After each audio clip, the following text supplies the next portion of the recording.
Okay, so let's just lay it out from the start. What we're talking about here isn't just a few scattered moments in the middle of a chaotic morning. It's the kind of subtle but telling behavior that can frame an entire case. These aren't isolated blips, they're foundational signals, the kind of early dynamics that can either grease the wheels for cooperation or set them grinding from day one. When you look closely, you start to see patterns emerge, tones of voice, decisions about who to call first, even how someone reacts to a suggestion they don't like. Those patterns don't just vanish, they follow the investigation like a shadow. What's compelling is that these moments live in that in-between space where you can't quite tell if something is instinct or strategy. On the surface, it might just look like a father snapping under pressure or a family trying to rally emotional support. But if you step back and think about it in a criminological frame, you have to ask whether these were purely reactive moments or deliberate moves to manage the scene. That's the real tension. Are we watching emotions spill over, or are we watching control quietly solidify under the cover of distress? And what's also worth remembering is the physiology of it all. Under stress, the body floods with adrenaline, sharpening some responses and blurring others. In those moments, people often default to their baseline personality traits. If you're controlling by nature, you might try to structure chaos. If you're deferential, you might stand back and let someone else run things. The key here is that those physiological surges don't just fade in an hour. They can shape the tone and trajectory of every decision that follows.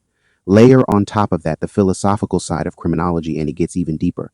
Early interactions between civilians and law enforcement are rarely neutral. They're loaded with unspoken narratives about trust, authority, and legitimacy. If distrust or condescension creeps in early, it can set a precedent that colors the entire investigative relationship. And when the family in question is also actively managing who comes in and out of the scene, you have a feedback loop where each side's perception of the other hardens fast. So, before we even dive into the individual points, it's important to recognize that we're not just picking apart moments for curiosity's sake. We're looking at seeds, small but potent, that can explain why an investigation unravels in the way it does. Once you see these seeds, you can't unsee them, and they give us a different lens through which to read the choices, reactions, and power plays that followed. And with that in mind, we can walk straight into the analysis, because this is where the real meat of the case starts to show itself. 1. The immediate reaction to the ransom note and the decision to call for help. In the early morning of December 26th, after Patsy Ramsey discovered the 2.5-page handwritten ransom note on a step at the bottom of the spiral staircase, she was overcome with panic. John Ramsey, hearing her scream, rushed downstairs to find Patsy, who was frantic and screaming that JonBenet was gone and that she had found a ransom note. According to John Ramsey, in his 1997 interview with the BPD, Patsy asked him, "What should we do?" His immediate response was, "Call the police." He vividly recalled her being by the phone, hysterical, when he told her to make the call.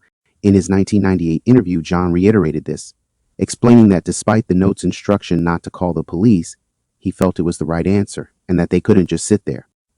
Patsy, in her 1997 interview, confirmed that John told her to call 911, call the police. She remembered seeing the note's warning not to contact law enforcement, and a rush of panic thoughts about the kidnappers watching them went through her mind as she made the call. Prior to the 911 call, both John and Patsy had already checked JonBenet's room, finding it empty, and also checked on Burke, who appeared to be sleeping peacefully in his bed. Okay, so let's first think about this misalignment between John and Patsy's approaches. Because in high-pressure situations, the difference between two people's decision-making styles can become much more visible than in normal life. Here, it seems like John is leaning toward not following directions, either because he doubts their value, doesn't he agree with them, or wants to take control in his own way, while Patsy appears to lean toward compliance. That's not just a minor difference, it's a philosophical split in how to handle authority in a crisis. In criminology, this can be viewed as a response-style divergence, where two people in the same situation interpret the same instruction differently based on personality, worldview, or perceived stakes. And when we consider the mechanics of this difference, there's something important to point out. In moments of heightened stress, the human brain narrows its focus to what it considers the most relevant or urgent task. If John's brain is filtering out external directives in favor of his own internal plan, then he's going to naturally dismiss following directions as a priority. On the other hand, if Patsy's stress response pushes her toward structure and authority as a source of security, then she's going to cling to those instructions as an anchor. Both approaches have their logic, but when they collide in the same space, you get friction. Another related idea is the way personality traits play into these choices. John's pattern here could reflect what psychologists call a high internal locus of control, where he believes outcomes depend more on his own actions than on external orders. Patsy's inclination to follow instructions in this moment could reflect the opposite, a higher external locus of control, where authority figures or set procedures are seen as stabilizing forces. In a household dynamic, these differences might be subtle in daily life, but in a crisis, they come to the forefront. In addition to that, you have to think about the optics of these choices. If John is visibly disregarding instructions while Patsy is visibly adhering to them, observers, whether police, neighbors, or media, are going to form judgments about their credibility and composure based on those behaviors. In forensic framing, this becomes part of the psychological profile that gets built around suspects or witnesses. Even if neither person is guilty of anything, the public perception can shift depending on who looks more cooperative or in control. What's also interesting is how this kind of misalignment can feed into investigative confusion. If two key people in a case are giving off different energy, one projecting independence, the other projecting compliance, law enforcement might interpret their actions as being strategically coordinated or, alternatively, as signs of internal disagreement. That interpretation can shape the direction of questioning and the types of theories investigators develop about their involvement. From a physiological standpoint, these split-second decisions, follow or not follow, are tied to the sympathetic nervous system's fight, flight, or freeze responses. Choosing not to follow could be a fight response, asserting control against perceived external imposition. Choosing to follow could be more of a freeze or fawn response, where compliance is used as a way to minimize perceived danger. Neither is inherently good or bad, but the mismatch in responses changes the household dynamic in the middle of a crisis. And we can also think about the mind of the killer. If the perpetrator was in the house, observing this misalignment between John and Patsy could have been advantageous. They could predict who was more likely to follow instructions and who was more likely to resist them, and then exploit that split to maintain confusion or delay decisive action. It's easier to manipulate two people when they're not working in perfect sync. Finally, what might be worth noting is that once a split like this is exposed under stress, it doesn't just vanish when the moment passes. It can carry over into interviews, media appearances, and long-term narrative shaping. Over time, those subtle differences in approach can create cracks in the unified front that couples often try to present in high-profile situations. And we can continue to think about how age and patriarchal dynamics might have influenced Patsy's behavior. In this context, the idea that she's the younger partner is significant, not because age itself dictates behavior, but because of how it interacts with the relationship's power structure. If Patsy has historically deferred to John's decisions, that habit doesn't disappear just because her instincts tell her to act differently in a given moment. This is where sociology meets criminology. Social conditioning can override situational logic, even in emergencies. Another related idea is the role of what's often called the patriarchal narrative, where the man is positioned as the natural decision maker and the woman as the supporter.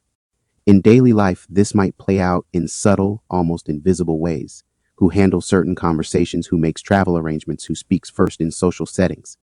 But in a crisis, those defaults can become even more entrenched because the brain leans on familiar patterns when under stress.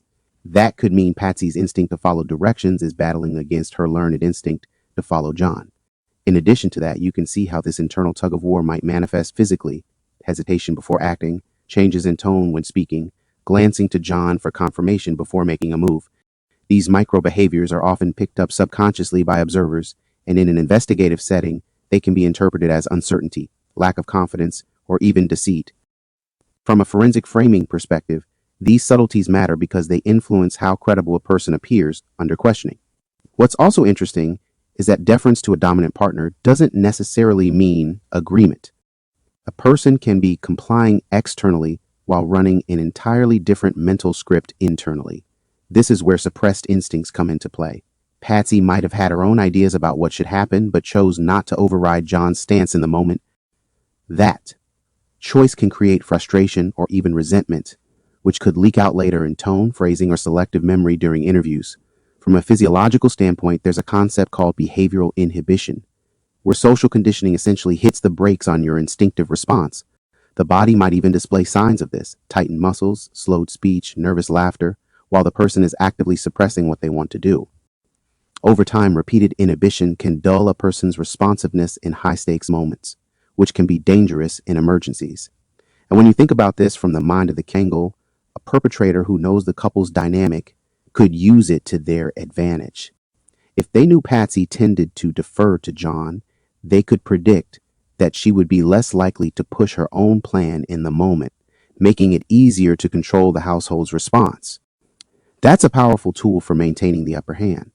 What might be worth noting is that in public retellings, these dynamics can be smoothed over or reframed to present a united front. But if you look closely at interviews, you can often spot moments where one person subtly contradicts the other or reframes their actions to fit the overall narrative. Those are the spots where the suppressed voice sometimes slips through. And along the same lines, the idea of suppressed emotions and contradictory goals in a crisis adds another layer to this. When someone's natural instincts are in conflict with their learned role, that tension has to go somewhere. It doesn't just vanish. Sometimes it leaks out in body language, sometimes in slip-of-the-tongue comments, and sometimes in small acts of resistance that are easy to overlook in the chaos. For Patsy, this could mean that even while deferring to John, there were moments where her own urgency broke through. In addition to that, contradictory goals in a crisis can create what's known in psychology as dual task interference. This is when the brain is trying to manage two incompatible objectives at the same time, in this case supporting John's lead while also pursuing her own sense of what needed to be done. The result is slower decision-making, more mistakes, and a higher likelihood of sending mixed signals to those around you.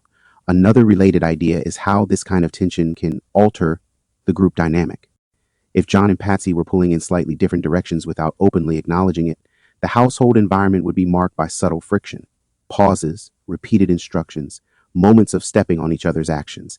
In forensic analysis, those micro-conflicts can show up in discrepancies about timing, sequence, and even the perceived urgency of certain tasks. What's also interesting is that suppressed emotions don't always manifest as silence or hesitation. They can also explode out at unexpected moments. A person who's been holding back might suddenly assert themselves forcefully when they hit an emotional tipping point. If that happened here, it could explain moments of seemingly disproportionate intensity from Patsy. From a physiological angle, emotional suppression increases stress hormone levels like cortisol, which can affect memory, concentration, and even motor coordination. That means someone operating under emotional suppression might later misremember events, not because they're lying, but because their brain wasn't encoding those events clearly under stress. And again, thinking about the mind of if the perpetrator was aware of this dynamic, they could anticipate points where suppressed emotion might burst out and cause disruption. They could even engineer moments to provoke that outburst, further throwing the household off balance. What might be worth noting is that when investigators are mapping timelines, these emotional and interpersonal dynamics aren't always front and center, but they should be. Understanding who was suppressing what and when can be just as critical as knowing who was in which room at what time. It's the human layer that makes sense of the physical evidence, and in cases like this, it can be the layer that reveals the cracks in the story. 2. Patsy Ramsey's 911 call and subsequent outreach to friends. At approximately 5:52 a.m. on December 26th, Patsy Ramsey dialed 911. The 911 call itself was filled with her hysterical pleas for help, though some later analysis by the police dispatcher suggested a possible gear shift in her tone at the end of the call, which some found unusual, though Patsy denied saying anything resembling a rehearsed phrase. Immediately after hanging up with 911, Patsy began calling close family friends. In her 1997 interview, Patsy stated she called the Whites first, then the Fernies. She was screaming into the phone, telling them JonBenet was missing and had been kidnapped, and imploring them to come over quickly. John Ramsey, in his 1997 interview, vaguely remembered Patsy's screams to come over, noting she was likely just reaching out for any help she could gather from close friends like Barbara Fernie and Priscilla White. Meanwhile, before the first uniformed officer arrived, John went upstairs to put on pants and a shirt, preparing for what was to come. Okay, so let's first think about this shift in Patsy's support network during the investigation, because the people who stand beside someone in the immediate aftermath of a crisis often tell you a lot about how that person is perceived in their closest circles. In the beginning, we see Fleet and Priscilla White, along with Barbara and John Fernie, as the central figures providing comfort and presence for Patsy. That's significant because early supporters are usually the ones with the longest standing trust and familiarity. They're often the first to arrive and the last to leave, unless something changes. And in this case, something clearly did, because as time went on, it was Susan, Stein, and Roxy who became the primary companions. suggesting a reshuffling of loyalty and emotional access. If we think about why such a shift happens, one obvious explanation could be the toll of an ongoing investigation. Being in someone's inner circle while they're under police scrutiny is exhausting. It puts strain on your own reputation, drains emotional reserves, and forces you to navigate uncomfortable questions from outsiders.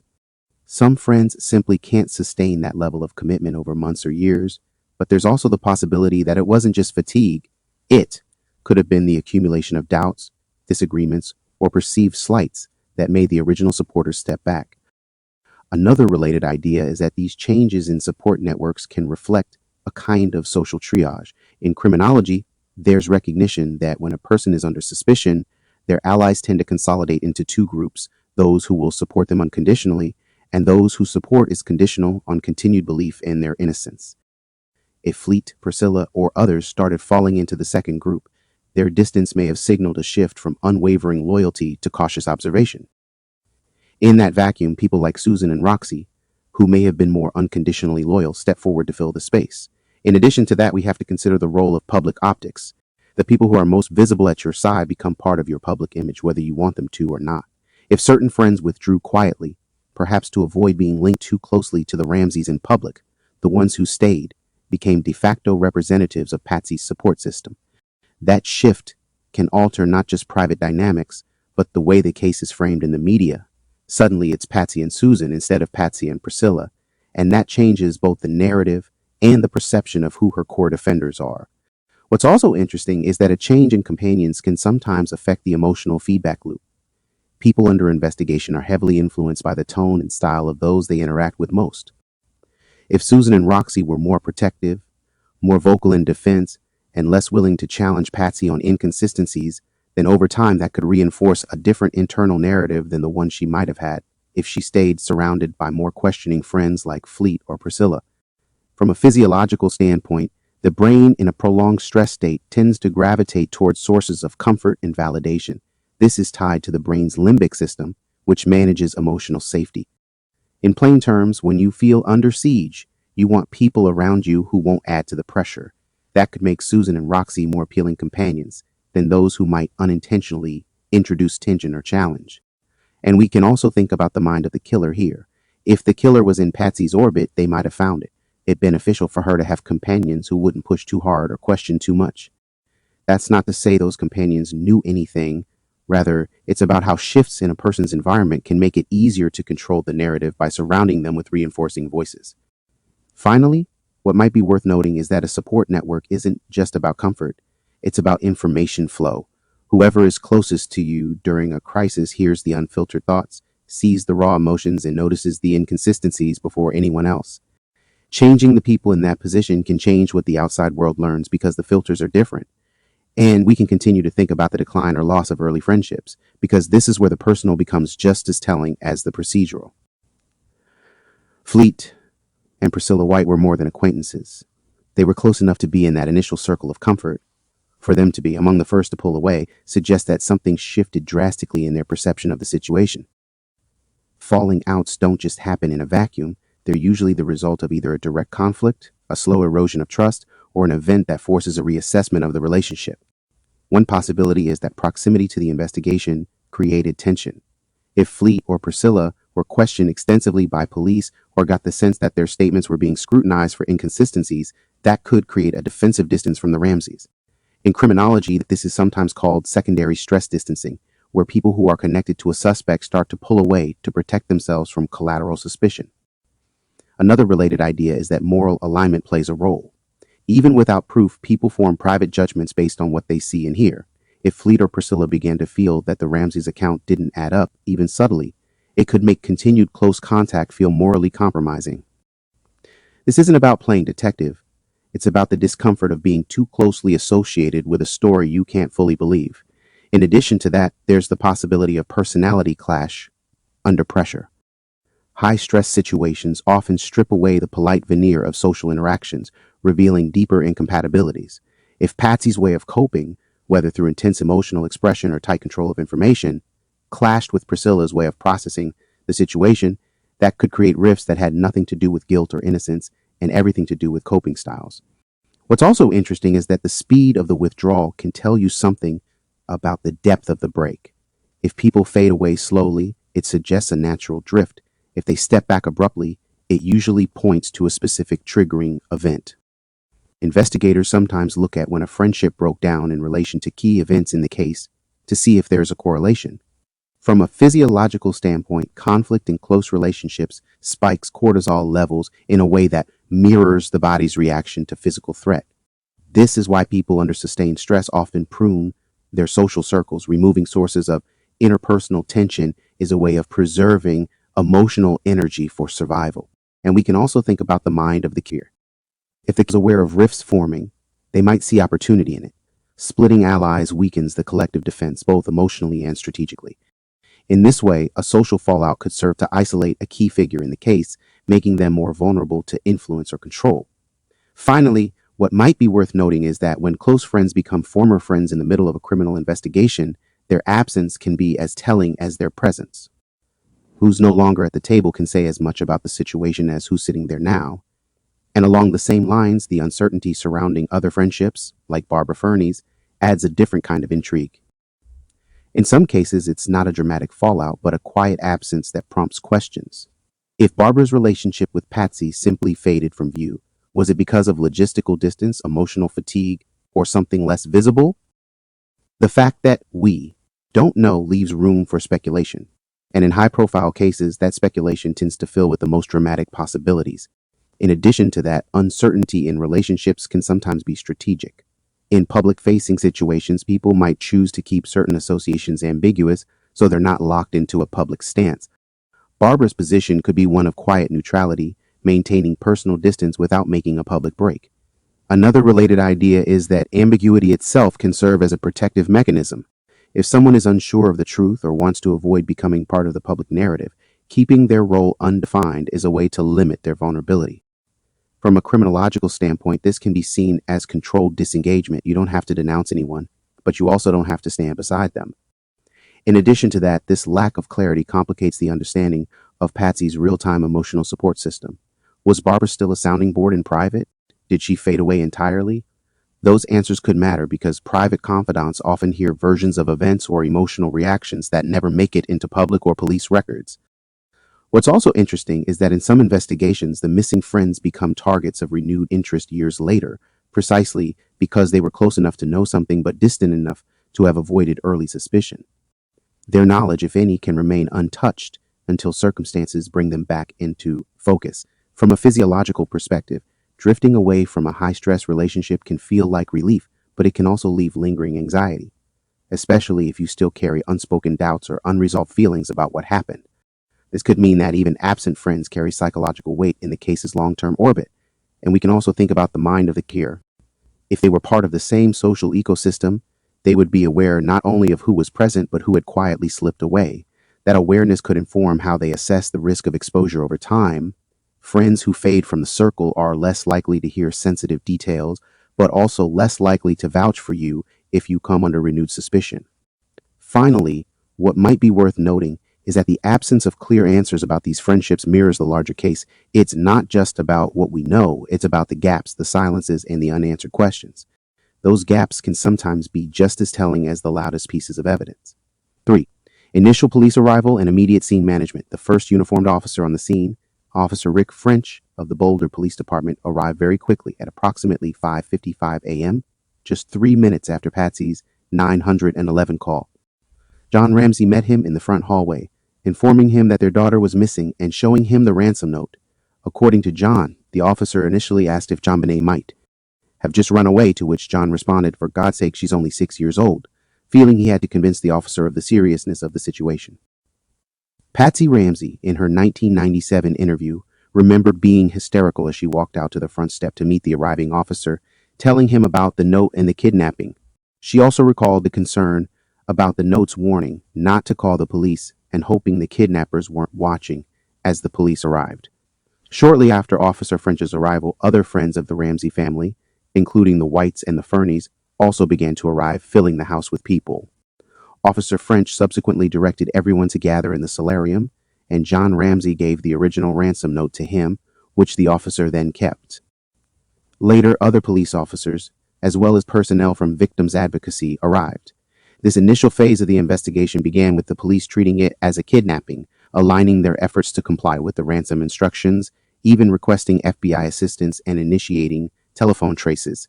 However, the immediate influx of friends and the lack of proper scene securing by the police were later noted as significant issues that compromised the crime scene. Okay, so let's first think about this moment where John, who is typically described as calm and measured, shows a flash of irritation when interacting with Officer French. It's not just a subtle shift, it's a pointed, almost sharp retort in response to the idea that JonBenet might have run away. The words, "for Christ's sake, she's only 6 years old," carry a mix of disbelief, anger, and dismissal. In real-world interpersonal dynamics, especially under stress, this kind of verbal response reveals more than just disagreement. It reveals the speaker's emotional temperature, their sense of authority in the conversation, and sometimes a defensive posture against what they perceive as an absurd or unhelpful suggestion. If we take a step back and consider the physiological underpinnings, stress responses can cause people to jump more quickly to heighten emotional expressions. The fight or flight response doesn't always look like yelling. It can manifest in sharp tones, clipped statements, or condescending language. In John's case, if his stress response tipped toward irritation rather than panic, this moment could be his version of fight, pushing back verbally against what he sees as an illogical avenue of thought. In layman's terms, it's like slamming a conversational door before it's even halfway open. Another related idea is that this type of reaction can also be about controlling the narrative from the very beginning. In criminology, the first hours after a crime are crucial for setting investigative direction. If a suspect or witness immediately frames an idea as impossible, it can influence whether investigators seriously pursue that path. John's sharp dismissal of the runaway theory could have been an instinctive parental reaction, or it could also be seen as an early act of steering the focus toward a certain kind of suspect or scenario. In addition to that, the tone he used is worth dissecting. A condescending tone doesn't just communicate disagreement, it creates a status hierarchy in the conversation. It says, "I'm the one with the correct understanding here, and your line of thought is beneath serious consideration." That dynamic, when directed at a law enforcement officer in their official capacity, isn't neutral. It can leave a lasting impression on the officer and subtly shape how they view the person from that moment forward. What's also interesting is that this interaction stands out because John is so often described as being controlled and strategic in demeanor. When someone's baseline presentation is calm, any departure from that baseline becomes more noticeable and therefore more significant. It tells us that something about Officer French's comment touched a nerve deep enough to momentarily override John's usual restraint. From a forensic framing perspective, such moments are double-edged. On one hand, they can be seen as humanizing, proof that even someone calm and composed can crack under strain. On the other, they can be read as revealing a flash of the real person beneath the performance. Investigators often note these departures because they can offer insight into the subject's emotional priorities and triggers. And we can also think about the mind of the killer. If John were the perpetrator or had knowledge of the crime, such a reaction could be a tactical move cloaked in emotion. By ridiculing a theory early, you push it out of the investigative spotlight before it gains traction. Even if you are innocent, that same reaction might be rooted in an intense need to direct the investigation toward what feels emotionally plausible, regardless of whether it's objectively possible. Finally, what might be worth noting is that these micro moments, just a few words in a brief exchange, can ripple outward over the course of an investigation. They shape interpersonal rapport, influence initial perceptions, and sometimes plant seeds of mistrust on both sides of the badge. And we can continue to think about whether this was the first fracture point in the relationship between the Ramseys and law enforcement. On paper, John and Patsy have said their distrust of police came later, but moments like this invite the question of whether that distrust was already simmering. Sometimes, mistrust doesn't start with an overt incident. It starts with an interaction that confirms pre-existing skepticism. If John already held doubts about police competence, Officer French's comment could have served as a trigger that reinforced that bias. From a criminological standpoint, early moments of friction are critical because they can define the tone of all subsequent interactions. If the first personal exchange between an officer and a principal figure in the case involves irritation, sarcasm, or perceived disrespect, it's much harder to establish trust later. That early bad taste can linger in the officer's mind and subtly influence how they interpret the person's words and actions going forward. Another related idea is that this might not just be about one comment. It might be about how John viewed authority in general. People with high self-reliance and leadership backgrounds often bristle when authority figures suggest something they see as implausible. In such cases, it's not just I disagree with your theory, it's I doubt your capability to manage this investigation. That's a big psychological leap, and once made, it's hard to reverse. In addition to that, public perception of this kind of moment can be powerful. When the media or the public learns about early signs of tension between a suspect or witness and law enforcement, it often gets folded into a broader narrative. They never trusted the police, or the police never trusted them. This can take on a life of its own, influencing juror impressions years down the line. What's also interesting is that early distrust can sometimes lead to what's called defensive cooperation. That's when a person technically complies with police requests, but does so in a guarded, controlled, and sometimes manipulative way. If this dynamic began on day one, it could explain why the Ramseys' later interactions with law enforcement were often described as strained or combative. From a physiological point of view, when mistrust is activated, the brain begins filtering new information through a defensive lens. This means both sides may selectively interpret each other's words in ways that confirm their existing beliefs. John might have interpreted later police actions as adversarial because he was already primed to expect incompetence or bias. And we can also think about the mind of the killer. If the killer was inside that household, sowing early mistrust between the family and the police could serve as a powerful shield. A fractured relationship makes information sharing less fluid, slows down certain investigative channels, and creates space for misdirection. Finally, what might be worth noting is that whether or not this was the true starting point of Ramsey police tension, it operates symbolically as one.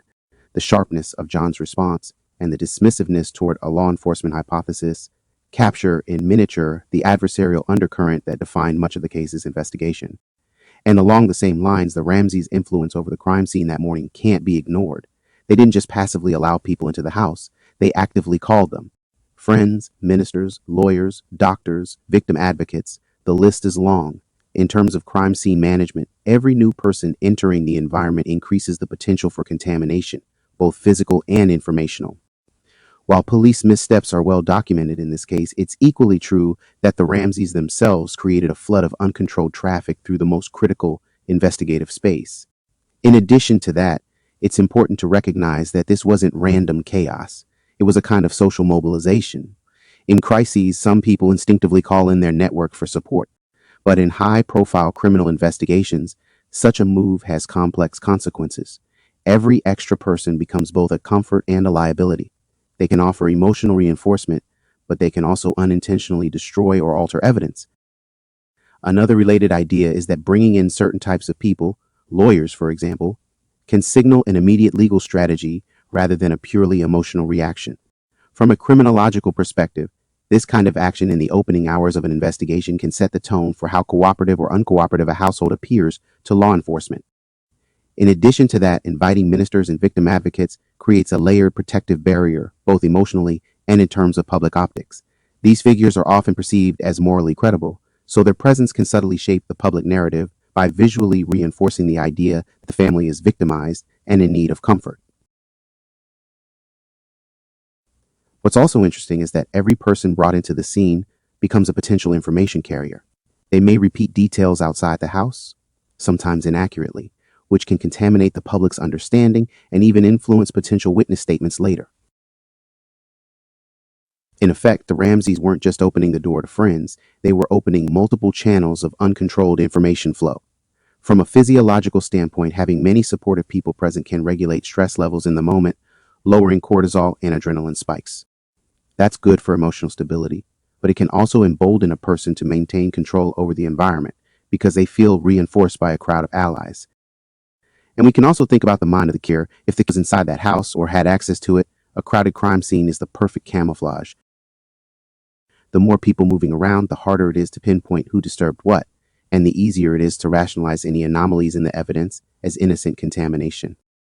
Finally, what might be worth noting is that while the police bear responsibility for failing to lock down the scene, the Ramseys' active role in filling the space with people complicates the narrative of victim versus investigator. In the end, the scene that morning wasn't just mishandled by the authorities. It was shaped in part by the choices of the very people living in that house. Okay, let's discuss a few things we've touched on already and take them further, because some of these points are more telling than they seem at first glance.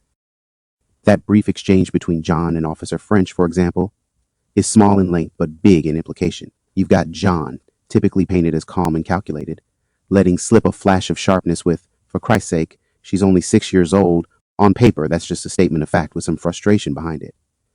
But in practice, tone is everything. The irritation and dismissiveness carry weight because they contrast so strongly with the rest of his composed demeanor that day, and when someone deviates from their baseline behavior, it usually means a nerve has been hit. Now, maybe that nerve was simply parental outrage, being offended at the idea his young daughter might have run away, but maybe it also says something about John's starting position with law enforcement that morning. If you already think an officer's suggestion is ridiculous, you're not treating them as a partner in finding your child. That subtle but important shift, seeing the police as misguided rather than helpful, can happen early in an investigation, even before people realize they've started down that road. And once it happens, it's hard to walk it back. What's also worth noting is that this is one of those moments where a physiological reaction and a psychological stance collide. When stress hormones spike, adrenaline, cortisol, they shorten patience and amplify reactions. But layered on top of that, we might be seeing a worldview at work, someone who prefers to set the parameters of a situation rather than take direction. In layman's terms, you can be amped up because you're stressed, but you can also be irritated because you think the other person is slowing you down or pointing in the wrong direction. Another thing that stands out is how this reaction might have been an early fracture point in the Ramsey police relationship. While John and Patsy have said their distrust began later, the seeds can be planted in moments like this, when the first direct interaction leaves both sides feeling a little rubbed the wrong way. Police may have seen him as condescending, John may have seen them as out of touch, and when that becomes the foundation, it sets the tone for the rest of the investigation. And we can't ignore that the Ramseys were actively shaping the environment in those early hours. They weren't just reacting to police presence, they were populating the scene with friends, ministers, lawyers, doctors, victim advocates. Every person they invited was another body in the house, another voice in the room, another potential disruptor of physical evidence. From a technical standpoint, a crime scene is supposed to be a controlled environment. From a layman's standpoint, imagine you're trying to keep a sandcastle from being stepped on, but you keep inviting people to walk through the middle of it. Now, maybe this was just Patsy and John pulling in their emotional safety net. In times of trauma, people do want their support systems closed, but in criminal cases, every one of those support figures becomes part of the evidence environment, touching surfaces, moving items, overhearing conversations, and potentially carrying information out of the house. That doesn't just change the physical crime scene, it changes the informational one too. What's interesting here is that police mismanagement gets a lot of attention in this case, but this angle shows that it wasn't just about officers failing to control the scene. It was also about the Ramseys exerting their own influence on who entered and what happened inside. When you combine both factors, you end up with an environment where contamination isn't just a possibility, it's inevitable. And thinking about it from the mind of the perspective, a busy, people-filled crime scene is the perfect cover. If the perpetrator was in the house or had left traces there, the sheer number of people moving through could obscure when and how those traces were disturbed. This kind of chaos can act as camouflage for evidence that might otherwise stand out in a locked-down scene. Shifting back to John's early irritation, there's a criminological concept worth bringing in: narrative control. If intentionally or not, he was setting boundaries on what ideas were worth pursuing that limits the scope of the investigation in subtle ways. People tend to drop lines of thought when they're dismissed strongly enough, especially if the person doing the dismissing is a key figure in the case. That's why these moments aren't just emotional, they can be strategic, even if the person doesn't consciously intend them that way. There's also the broader question of personality under pressure. Some people, when faced with a crisis, immediately focus on steering events. Others hand the reins to whoever is in charge. John's response suggests a steering instinct, a desire to correct or redirect. When paired with the Ramseys' overall control of the environment, bringing in their people, telling their story their way, it paints a picture of a couple more comfortable setting the terms of the situation than letting the police set them. What might be worth noting here is that control can cut both ways. In innocent scenarios, it's a coping mechanism. Structuring the chaos makes people feel less helpless. In guilty scenarios, it's a defense mechanism. Structuring the chaos makes it harder for investigators to see clearly. Without knowing motive, the behavior itself looks similar, which is why it's so tricky to interpret. And then there's the long game of perception. Early moments like this don't just affect the day-off dynamic, They shape how each side talks about the other for months and years afterward. A police officer who felt talked down to may later recall every interaction with John through that lens. Likewise, John may remember that the police were absurd from the jump, reinforcing his reluctance to engage fully. That mutual bias builds until cooperation becomes performative rather than genuine. Another layer is the optics of inviting so many outsiders into the house. From the Ramseys' perspective, it may have seemed like a way to bolster their image as supported, loved, and connected, surrounded by people who could vouch for them emotionally. From a forensic perspective, it looks like a crime scene open to contamination on an unprecedented scale. Both can be true at once, and that's the part that makes this so complex. Intention and consequence are not always the same. If we take a step into the psychology of the again, one could see value in this scene becoming so muddled that definitive evidence is nearly impossible to establish. If they was in that house, whether a family member or an outsider, they may have benefited from the very same swirl of people and noise that would later frustrate investigators. And finally, looping back to the spark between John and Officer French, it's worth saying that sometimes the smallest exchanges end up being the most symbolic. That flash of irritation isn't the entire story, but it is a microcosm of the tension, the mistrust, and the competing need for control that would define the Ramsey police dynamic from that point forward. Whether it was rooted in shock, personality, or something more calculated, it left a mark, and in this case, that mark helped shape everything that came next. From the very first moments, you can feel how these interactions were setting the temperature for the entire investigation. A sharp word here, a dismissed suggestion there, the steady stream of hand-picked people moving in and out of the house, it all created a current the police had to swim against. These weren't background details, they were the conditions under which the whole case took shape. The interesting thing is that whether you believe the Ramseys were simply under extreme duress, or whether you think they were already in crisis management mode, the outward behaviors look remarkably similar. Stress and strategy can overlap in ways that make them nearly indistinguishable to an outsider, especially in the first few hours when emotions are high and facts are scarce. That's why so much of the debate about these moments comes down to interpretation rather than hard evidence. But the patterns matter. The tone with Officer French wasn't just a father's outburst, it hinted at how authority was going to be navigated from here on out.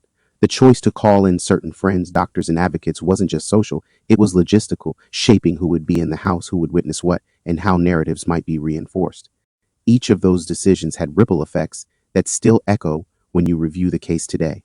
From a criminology standpoint, this is the pivot point where scene management and investigation begin to compete for dominance. When one side tries to assert control over the environment, the other side either pushes back or steps back, and both of those responses have consequences. In this case, the balance tilted early, and once that tilt happened, it was hard to reverse. So as we wind this down, what sticks is that these weren't just emotionally charged moments. They were structurally important ones. They tell us about the Ramseys' relationship with authority, about their instinctive crisis responses, and about the way those instincts shaped the very architecture of the investigation. And whether you see that architecture as protection or obstruction, you can't deny that it was being built from the first minutes, brick by brick. And with that being said, as always, I appreciate your support. Thanks for watching. Don't forget to like and share and subscribe if you haven't. And until next time, take care of yourself.